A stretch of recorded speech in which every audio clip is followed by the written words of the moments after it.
Wito wa kujiunga na mafunzo ya Jeshi la Kujenga Taifa mujibu wa sheria mwaka 2025. Mkuu wa Jeshi la Kujenga Taifa Meja Jenerali Rajab Nduku Mabele anatoa wito kwa vijana waliohitimu elimu ya sekondari kidato cha 6 mwaka 2025 kutoka shule zote za Tanzania bara kuhudhuria mafunzo ya Jeshi la Kujenga Taifa kwa mujibu wa sheria.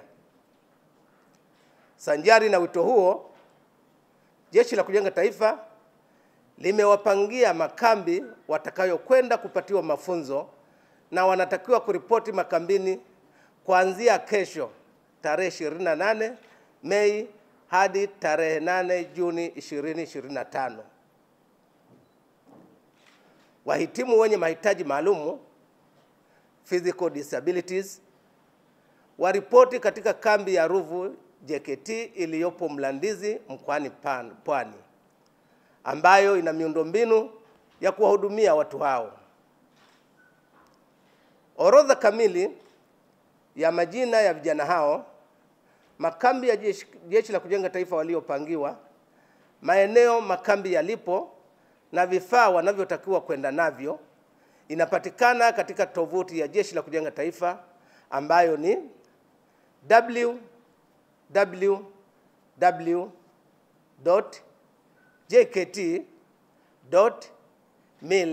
www.jkt.mil.tz.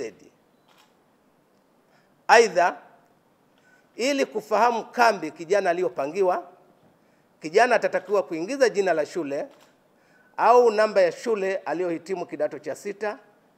Mbele ya jina la shule yake ataona neno lililoandikwa waliochaguliwa.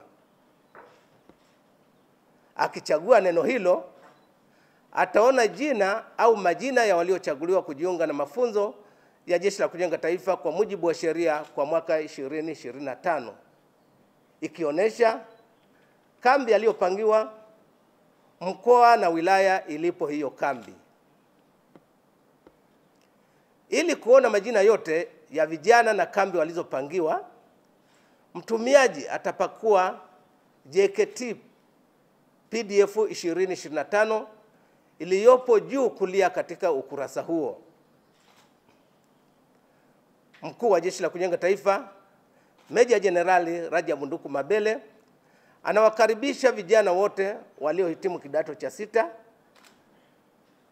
mwaka 2025 ili waweze kujiunga na vijana wenzao katika kujengewa uzalendo, kufundishwa nidhamu, ukakamavu, umoja wa kitaifa, stadi za kazi, stadi za maisha na utayari wa kulijenga na kulitumikia taifa lao.